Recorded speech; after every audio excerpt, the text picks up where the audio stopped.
जय श्री श्याम, राधे राधे दोस्तों। हर्षद की पहली कथा। एक बार गणेश जी एक छोटे से बालक का रूप रख के एक चम्मच चावल व एक चम्मच दूध लेकर सारे गांव में घूम रहे थे और सबसे बोल रहे थे कि कोई मेरी खीर बना दो, कोई मेरी खीर बना दो। उस बालक को सब भगा रहे थे और कह रहे थे, तुम पागल हो क्या? भला इतने चावल व दूध से खीर बनती है? तभी एक बुढ़िया की नजर उस बालक पर पड़ी जो बहुत गरीब थी। उसे उस बालक पर दया आ गई। वह बोली, बेटा आओ, मैं तुम्हारी खीर बना देती हूँ। तब बालक ने कहा, माँ, एक बड़ा बर्तन ले आओ। जब बुढ़िया ने उस बड़े बर्तन में खीर बनाई तो वो खीर से भर गया। तब बालक ने कहा, माँ, इसे तुम सारे गांव को खिलाना, मैं अभी लौट कर आता हूँ। फिर बुढ़िया ने खीर का भोग पहले गणेश जी को लगाया, फिर सारे गांव को खीर खिलाई। पर बुढ़िया ने खीर नहीं खाई। वह उस बालक का इंतजार कर रही थी। जब बालक लौट कर आया तो वह बोली, बेटा, बहुत देर कर दी, चलो खीर खा लो।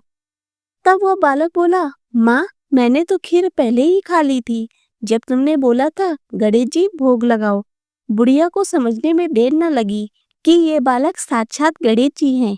फिर दोनों लोगों ने खीर खाई। जब खीर बच गई तो बालक ने कहा, माँ, इसे बीच आंगन में गाड़ दो। बुढ़िया ने वैसा ही किया। जब बुढ़िया का पुत्र आया तो उसने अपने पुत्र से कहा कि जाओ, आंगन में खीर गड़ी है, उसे निकाल लाओ। जब पुत्र ने खीर निकाली तो वहां खीर की जगह बहुत सारा सोना चांदी निकला। भगवान ने जैसे उस बुढ़िया पर कृपा की है वैसे ही सब पर करें। जय गणेश भगवान की। हर्षद की दूसरी कथा। एक सास बहू थी, वे दूध बेचती थी। जब हर्षद का त्योहार आया तो सास ने बहू से कहा, आज हर्षद है, गाय व भैंस का दूध मिलाकर न बेचना।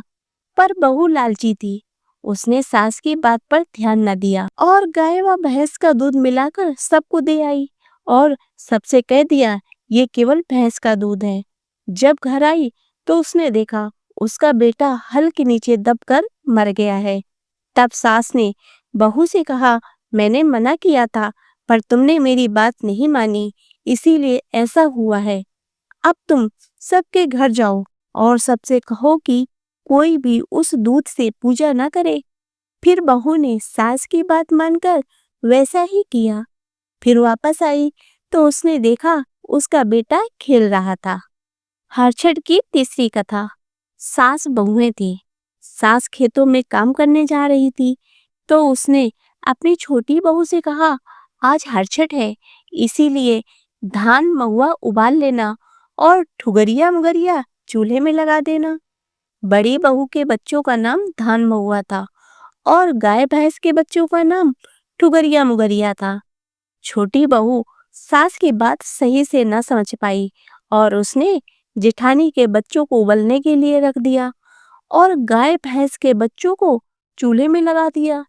जब काफी देर तक वो न उबले तो उन्हें उठाकर पीछे अपने खेतों में डाल दिया। जब सास वापस आई तो उसने बच्चों को न देखकर बोली, बच्चे कहाँ हैं? तो बहू बोली, आपने ही तो कहा था कि धान महुआ को उबाल लेना। सास ने कहा, आज त्योहार को तुमने क्या अनर्थ कर डाला? और रोते रोते जब खेत में देखा तो बच्चे वहां धूल में खेल रहे थे। सास उन्हें अपनी गोद में उठा लाई और गाय भैंस के बच्चों को उनके माँ के पास बांध आई। फिर सास बोली, आज तो अनर्थ हो जाता, पर हर्षद माता ने हम पर दया की है। जिस तरह से हर्षद माता ने उनके बच्चों की रक्षा की, उसी तरह से हम सबके बच्चों की रक्षा करें। हर्षद की चौथी कथा। बहुत समय पूर्व चंद्रव्रत नामक एक प्रतापी राजा था, जिसका एक ही पुत्र था। राजा ने नगर के समीप एक तालाब खुदवाया, परंतु उसमें जल नहीं रहता था। कितना भी जल भरा जाए तुरंत सूख जाता था। जलहीन तालाब को देखकर नगरवासी राजा को कोसते थे। राजा सदैव दुखी रहते और कहते, मेरा धन और धर्म दोनों नष्ट हो गया। एक दिन स्वप्न में वरुण देव ने राजा से कहा, हे राजन, यदि तुम अपने पुत्र की बलि दोगे तो तालाब जल से भर जाएगा। प्रातःकाल राजा ने स्वप्न की बात दरबार में बताई और कहा कि मैं अपने इकलौते पुत्र का बलिदान नहीं कर सकता, चाहे तालाब में पानी रहे या न रहे। राजा की बात सुनकर राजकुमार बोला, मैं खुद अपनी बलि दे दूंगा, क्योंकि मेरे बलिदान से पिताजी का यश बढ़ेगा तथा प्रजा को सुख मिलेगा। यह कहकर राजकुमार ने अपनी बलि खुद दे दी। उसके प्रभाव से तालाब जल से भर गया। राजा दुखी होकर वन में चला गया। वन में स्त्रियां हल सृष्टि माता की पूजा कर रही थी। राजा ने इस व्रत की महिमा पूछी। फिर वापस लौटकर राजा ने अपनी रानी से कहा, तुम भी हल सृष्टि माता का व्रत करो। रानी ने भी व्रत किया, जिसके प्रभाव से राजकुमार तालाब से वापस सकुशल निकल आए। फिर रानी हर वर्ष हल सृष्टि माता का व्रत करने लगी। हरछठ की 5वीं कथा। प्राचीन काल में एक ग्वालिन थी। उसका प्रसव काल निकट था। एक ओर वह प्रसव से व्याकुल थी, तो दूसरी ओर उसका मन दूध दही बेचने में लगा हुआ था। उसने सोचा, यदि प्रसव हो गया तो दूध दही यूं ही पड़ा रह जाएगा।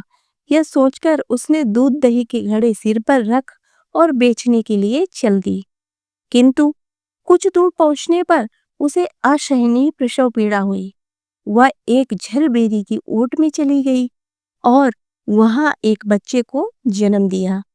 फिर वह बच्चे को वहीं छोड़कर पास के गांव में दूध दही बेचने चली गई। संयोग से उस दिन हल सृष्टि थी।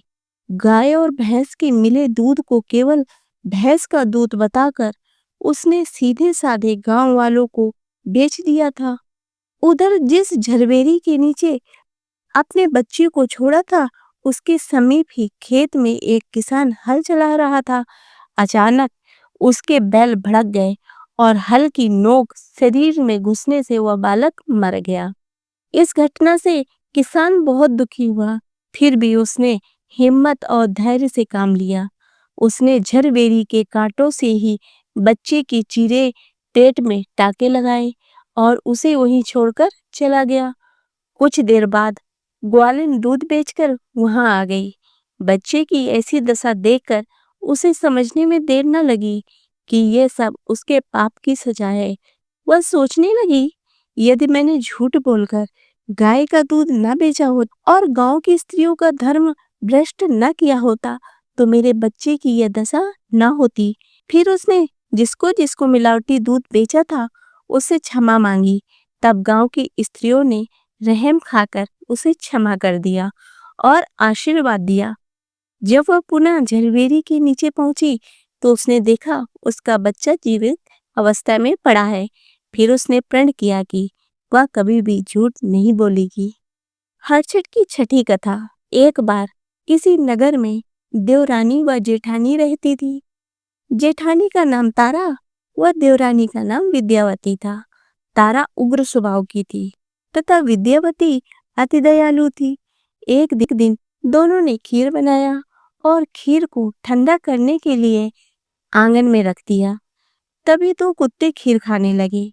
जब आवाज सुनी तो देवरानी जेठानी बाहर आई और अपनी अपनी खीर को कुत्ते को खाते देखा। तब विद्यावती ने सोचा, खीर तो जूठी हो गई तो उसने बची हुई खीर भी कुत्ते के सामने डाल दी।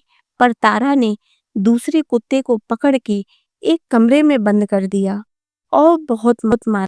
जैसे तैसे वह अपनी जान बचाकर भाग पाया। दूसरे दिन दोनों कुत्ते एक जगह पर मिलते हैं और एक दूसरे का हाल पूछते हैं। इस पर विद्यावती की खीर खाने वाला कुत्ता कहता है, वह स्त्री बहुत ही दयालु थी, उसने मुझे बाकी बची खीर भी खाने को दे दी। ईश्वर करे जब मेरा दूसरा जन्म हो तो मैं उसका बेटा बनूं और मैं उसकी खूब सेवा करूं। अब दूसरा कुत्ता कहता है कि मैं भी उसी औरत का बेटा बनूं जिसने मुझे मारा था, ताकि उससे मैं अपना बदला ले सकूं। उस दिन हल सृष्टि था। तारा की मार से वह कुत्ता मर गया। अगली हल सृष्टि व्रत के दिन तारा ने एक पुत्र को जन्म दिया। जन्म के बाद वह बालक अगली हल सृष्टि के दिन मर गया। इस प्रकार तारा ने 5 पुत्रों को जन्म दिया और हर बार हल सृष्टि के दिन वो मर जाते, जिससे तारा दुखी होकर हल सृष्टि माता से प्रार्थना करने लगी। उसी रात तारा ने सपने में उसी कुत्ते को देखा जो उसकी मार से मर गया था।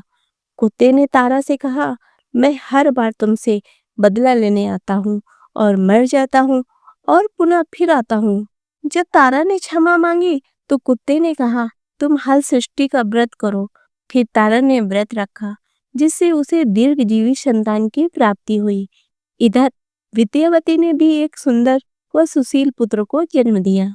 तो दोस्तों, आशा करती हूँ कि ये व्रत कथाएं आपको पसंद आई होंगी। यदि ये पसंद आई हो तो इन्हें लाइक करें तथा चैनल को सब्सक्राइब करें।